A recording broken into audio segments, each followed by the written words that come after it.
네, 안녕하세요. 오늘은 창세기 47장으로 한번 들어가 보려고 합니다. 네, 야곱 가족이 드디어 애굽에 정착하는 이야기부터 시작해서요. 그 극심했던 기근 상황, 그리고 요셉의 역할, 또 야곱의 마지막 부탁까지. 내용이 아주 많습니다. 네, 그렇죠. 먼저 요셉이 바로에게 가잖아요. 가서 이제 아버지랑 형들이 가나안에서 왔다 이렇게 알리고요. 네. 형들 중에 5명을 딱 뽑아서 바로 앞에 데려갑니다. 아, 5명이요? 네, 바로가 이제 뭐 하던 사람들이냐 생업을 묻죠. 목축업한다고 하니까 네네. 기근 피해서 여기 잠깐 거류하러, 그러니까 임시로 살러 왔다. 고센 땅에 좀 살게 해달라 이렇게 요청을 하죠. 고센 땅, 근데 왜 특별히 고센 땅이었을까요? 뭐 그냥 좋은 땅이라서 아니면 요셉의 어떤 큰 그림이 있었을까요? 그것도 생각해 볼 지점인데요. 물론 이제 목축하기에 좋은 아주 비옥한 땅이기도 했고요. 네. 또 지리적으로 보면 나일강 삼각주 동쪽 약간 경계 지역이거든요. 애굽 중심부랑은 좀 떨어져 있으면서도 수도랑 가까우니까. 요셉이 가족들을 돌보기가 좀 수월했을 것 같아요. 그런 현실적인 이유도 있었겠네요. 그렇죠. 근데 바로가 정말 흔쾌히 허락해요. 뭐 가장 좋은 땅 내주고 심지어 능력 있으면 내 가축도 맡겨라 이렇게까지 말하잖아요. 와, 진짜 요셉에 대한 신뢰가 어느 정도였는지 딱 느껴지네요. 네, 대단했죠. 그다음에 이제 요셉이 아버지 야곱을 바로에게 데려가는데 이 장면도 참 인상 깊어요. 야곱이 바로를 축복하잖아요. 이게 그냥 어른으로서 아니면 왕에 대한 예의, 뭐 이런 차원을 좀 넘어서는 느낌인데요. 맞아요. 그 당시 최고 권력자 아닙니까? 바로가. 근데 그런 바로를 야곱이라는 개인이 심지어 이방인인데 축복을 한다. 이걸 뭐랄까 영적인 권위가 세상 권력보다 위에 있다는 걸 보여주는 굉장히 상징적인 장면일 수 있죠. 오, 바로가 야곱 나이를 물으니까 130세다. 근데 내 조상들에 비하면 짧지만 험악한 세월을 보냈다. 이렇게 답하거든요. 험악한 세월이라 모든 걸 다 이룬 것 같은 노년에 애굽 왕 앞에서 자신의 삶을 그렇게 표현하다니. 좀 의외인데요. 그렇죠. 그 파란만장했던 인생 전체를 돌아보는 아주 겸허한 고백인 것 같고요. 또 동시에 그 모든 시련이 결국 하나님의 인도하심 안에 있었다. 뭐 그런 의미도 담겨 있지 않을까 싶어요. 애굽에 정착했지만 마음은 여전히 순례자였다는 거군요. 네. 그래서 바로를 다시 축복하고 물러나고 요셉은 이제 아버지 명대로 라암새 땅, 그 좋은 땅을 주고 가족들을 잘 봉양하기 시작합니다. 자, 그런데 이야기가 이제 급반전되죠. 기근이 정말 심각해집니다. 네, 맞아요. 온 땅에 먹을 것이 없어서 애굽 땅, 가나안 땅 다 기근으로 황폐해질 정도였다고 하니까요.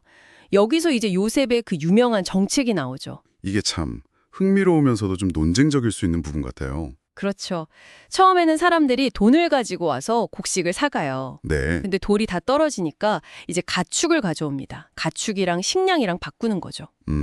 근데 그 다음 해가 되니까 가축마저도 없는 거예요. 더 이상 내놓을 게 없으니까 사람들이 와서 뭐라고 하냐면 우리 몸이랑 우리 땅을 사십시오. 우리에게 먹을 것을 주시면 우리가 토지와 함께 바로의 종이 되겠습니다. 이렇게까지 말합니다. 와, 정말 절박함이 느껴지네요. 생존을 위해서는 뭐든 내놓아야 하는 상황이었던 거군요. 네, 그래서 결국 요셉이 애굽의 모든 토지를 다 사들여서 바로에게 바칩니다. 바로의 소유가 되는 거죠. 모든 토지요. 네, 단 예외는 있었어요. 제사장들의 토지. 그들은 바로에게서 녹봉, 그러니까 월급 같은 걸 받았기 때문에 땅을 팔 필요가 없었죠. 제사장들은 제외됐군요. 네, 이게 결국 국가의 모든 부와 권력이 바로에게 완전히 집중되는 결과를 낳습니다. 백성들은 뭐 살아남긴 했지만 사실상 바로의 소장농 같은 신세가 된 거죠. 그러면 요셉의 이 정책 어떻게 평가해야 할까요? 효율적인 위기 관리였지만 좀 냉혹했다는 비판도 있을 수 있을 것 같은데요. 굉장히 중요한 지점이에요. 요셉은 백성들을 각 성읍으로 이주시켰다고도 하는데 아마 관리의 효율성을 위해서였겠죠. 그리고 토지법을 세웁니다. 추수하면 5분의 1, 그러니까 20%를 바로에게 세금으로 내고 나머지는 너희가 가져라. 20%? 네, 백성들은 주께서 우리를 살리셨으니 우리가 바로의 종이 되겠습니다 하면서 받아들였다고 기록되어 있지만 사실상 자유를 대가로 생존을 얻은 셈이죠. 위기를 극복한다는 명분 아래서 사회 구조 자체가 완전히 재편된 거네요. 그렇습니다. 이 5분의 1세는 이후로 아주 오랫동안 애굽의 제도로 남게 되고요.